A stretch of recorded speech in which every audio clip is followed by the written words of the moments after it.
Inflatable fishing kayaks are junk and should be avoided at all costs. At least, that's what I used to think before I tried out this inflatable fishing kayak. My name is Wes Littlefield, and I am a hard-sided fishing kayak guy through and through. I absolutely love hard-sided fishing kayaks. However, after testing this out for several months, I've discovered that inflatable kayaks have a place, and they offer anglers many benefits. So let's talk about some of them. The first and most obvious is just the portability and the ease of storage. So if you have a car and you don't have any way to haul a hard-sided kayak, an inflatable kayak's the way to go. I mean, you can roll it up, throw it in a trunk, throw it in the back seat, and head to the water. It's also more compact when it comes time to storage. So if you don't have a lot of room in the garage, or if you've just got a little shed to store it in, which I don't fully recommend unless it's got AC, but beside the point, or if you just got a small closet to keep it in, an inflatable kayak is absolutely the way to go, just because it's so much more compact when it's not aired up. I was honestly surprised at how comfortable this inflatable kayak is, and that's because Wilderness Systems did a great job designing and implementing a very comfortable seat. Most inflatable kayaks, however, I don't think are this comfortable. They just don't have as high quality of a seat as this one does. And the last benefit that I found is the price. While this inflatable kayak is by no means what I would consider a cheap kayak, it's still cheaper by several $100s than my hard-sided kayak was. So if you're on a little bit tighter budget, you might consider going an inflatable kayak. But it's not all rainbows and unicorns and sunshine with inflatable kayaks. There are some drawbacks that you're just gonna have to deal with. And the first is rigability. While this fishing kayak is riggable, and meaning that you can put fish finders on here, you can put extra rod holders, cup holders, and even paddle holders, it's not nearly as riggable as a hard-sided kayak with tracks. You can't fine-tune it like you can with the track system found on a lot of hard-sided fishing kayaks. I'm also still up in the air about the durability. I've only been testing this for a few months, and it's held up great up to that point. I've ran it into rocks, I've ran it into sticks.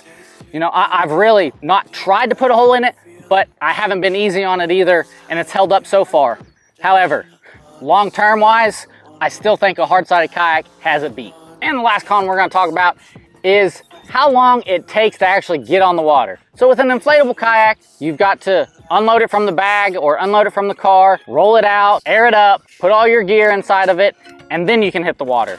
And I already think it's a hassle enough for a hard-sided kayak, unloading it, putting your gear in the water, and going. So when you add the extra steps of an inflatable kayak, it just takes so much longer to get started. So either you've got to get there earlier, which isn't a big deal for me. I'm a morning person, so I like getting out before it's hot and going and fishing in the mornings, but it does take away from time that I could be already on the water fishing. So knowing those pros and cons, who are inflatable fishing kayaks for? The most obvious is if you don't have a good way to haul it or enough area to store it, an inflatable kayak is the way to go. And since inflatable kayaks are often less expensive, if you're on a tighter budget, go with an inflatable kayak. Most of the time, they're gonna be cheaper. However, inflatable kayaks are not for everybody, as I've stressed. I prefer a hard-sided kayak because they're the perfect solution to my kayak fishing needs. And that's because hard-sided kayaks are way more comfortable. It was super uncomfortable for me sitting there kneeling like that. And now I'm in my new canoe seat, and golly, I can stretch out. I'm super relaxed, and it's just way more comfortable than any other kayak I've ever been in. Now, New Canoe has a unique seat that makes it even more comfortable than most. And honestly, the Wilderness Systems iAttack seat seems to be the exception for inflatable kayaks and not the rule, meaning that most inflatable kayak seats aren't even as comfortable as that seat. And yes, it's a pretty comfortable seat, not as comfortable as this one. I also mentioned earlier that these are just way more riggable. I have so many more options on how I want to rig it, where I want to place stuff at, where on an inflatable kayak, you're usually stuck to that area where they decide to put that plate for you to add your Starport HDs from Railblaza. Now granted, this New Canoe Unlimited is way more riggable than other kayaks, but most other hard-sided fishing kayaks are more flexible with where you can place stuff at. I've had this kayak for a few years now, and I have another hard-sided kayak that I've had for many years before this one, and it's still going strong. I think that when you get a well-built, meaning it's roto-molded, which is the process of making a hard-sided kayak,